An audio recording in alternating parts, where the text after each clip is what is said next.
I guess I'm just guilty and I don't even get to prove my innocence. I'm just already guilty.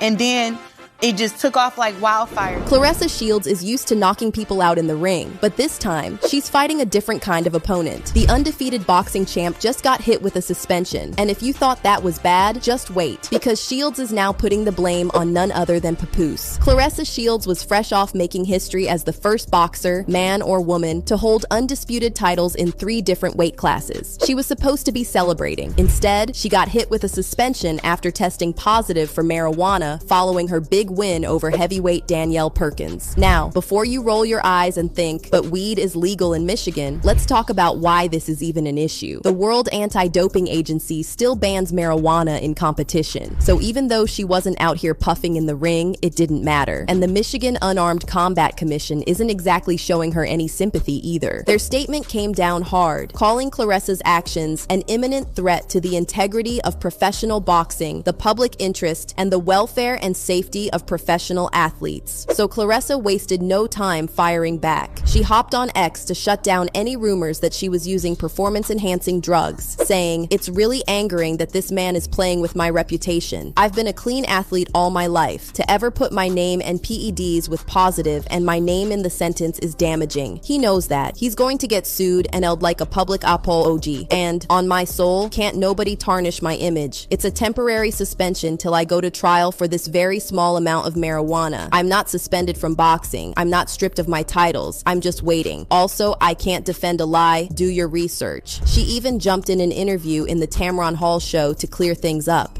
Well, after the fight, a lot of fans, well, one, the place reeked of marijuana. I have nothing against marijuana. You smoke marijuana, great for you. Cool. But the place reeked of marijuana. And then before I got to do the mouth swab, I was hugging and everybody was hugging and kissing me in Flint.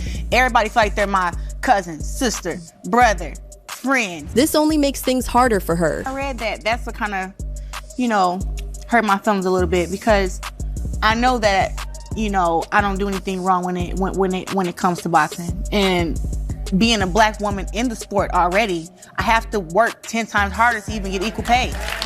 To even get put on TV, to get respect. So I have to kind of walk a straight line. And so I'm walking a straight line, and then to see someone say that, it was like, well, it's also hard for me to get endorsements and sponsors because of the sport that I do and how they don't really know how to accept powerful black women.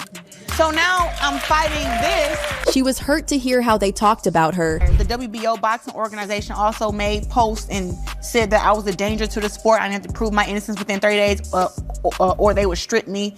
Hollywood Unlocked, Shade Room, everybody's posting this stuff saying that I'm a danger to the sport. I'm suspended. I smoke marijuana. And I'm just sitting at home looking at all this stuff like, ain't no way. But Claressa made one thing clear. I'm suspended because I'm not suspended from boxing. I'm suspended to fight in Michigan. I can go fight in California, New York, Texas. I'm not suspended from the sport. Claressa is not holding back on Instagram either, breaking down exactly what happened after her fight. According to her, on February 3rd, she took a saliva test. By February 7th, she was notified it came back positive with just 3.4 nanograms per milliliter of marijuana, a tiny trace amount. Wasting no time, she scheduled a lab test for the next morning. She took the follow-up test on February 8th and got the results on February 11th, completely negative. Claressa stressed that this type of test is the most reliable and can detect THC for up to 30 days. Yet hers was clean. But now she might have just dragged Papoose into the drama, whether she meant to or not. His name mysteriously popped up in connection to her case, and now people are side-eyeing, wondering if he had something to do with it. Did he smoke around her? Nobody knows for sure, but if there's even a little truth to it, things could get real messy between them. For now, Claressa is stuck in limbo, waiting for her case to be reviewed. She's made it clear she's not backing down and will fight this the same way she fights in the ring, head on. And if you think this was dramatic, wait until you hear about the latest controversy in our next video. So, Tiffany Haddish is not done yet, and now she's revealing why Common is the worst man she's ever dated. He might be the type of person that never really settles with somebody. Maybe he's like a, he's like a bee going from flower to flower to flower. I don't know. I wish him nothing but joy and happiness. Now, you know Common. Mr. Smooth, Mr. I'm so deep, I'll write you a poem. And the man who somehow always has a woman on his arm. He's been with some of the baddest in the game. Serena Williams, Erykah Badu, Taraji P. Henson, the list goes on. But let's talk about his most recent adventure with Tiffany Haddish. First of all, Tiffany was feeling him, okay? They met at an Oscars event back in 2018. Common, being the persistent man he is, had his eyes on Tiffany. And when he went in hard. I mean, the man was giving her the full, you're a queen, I'm here for you treatment. Okay, give us your best line, Common. Yo, she is a princess, she a queen, and I just want to be able to explore and learn everything she needs so I can give her everything she wants as a princess. So you gonna give me a kingdom? Yes, you deserve a kingdom. King? You deserve a kingdom. I'm a king, you're a queen, you're gonna get a kingdom. And we're gonna share. It's gonna be equal too. Not to mention he was doing the whole I care about you, I see you thing, basically. The love bombing of all love bombings. At first, Tiffany was not buying it. But y'all know how it goes. When that chemistry's on screen, it gets real off screen too. In case you don't know, Tiffany and Common shot the movie The Kitchen in 2019. And I guess that on-screen love translated into real life. Fast forward, and things were going really well. Common was talking about how amazing Tiffany was, calling her a beautiful person, saying she was intelligent, dynamic, and all the things we love to hear when someone's all in. Tiffany, of course, is feeling the love, thinking she's found her person, the one who was going to pop the question, settle down, and live happily ever after. She even told him, yes, she told him that if he wanted to propose, an apartment would be the perfect gesture. She was ready to settle down. This wasn't just a fling for her. And you know what? At first, Common was giving all the right signals. He was on his best behavior until he wasn't. Now, here's where the drama really starts. Apparently, Common was all about the honeymoon phase, but when it came to actually committing and settling down, poof, he was gone. This thing is obviously a wonderful thing, but to be honest, the pattern I found myself in and what was called love addiction, who my therapist broke it down, was like that feeling of being like, oh, I'm in love, and this that honeymoon period that people call it.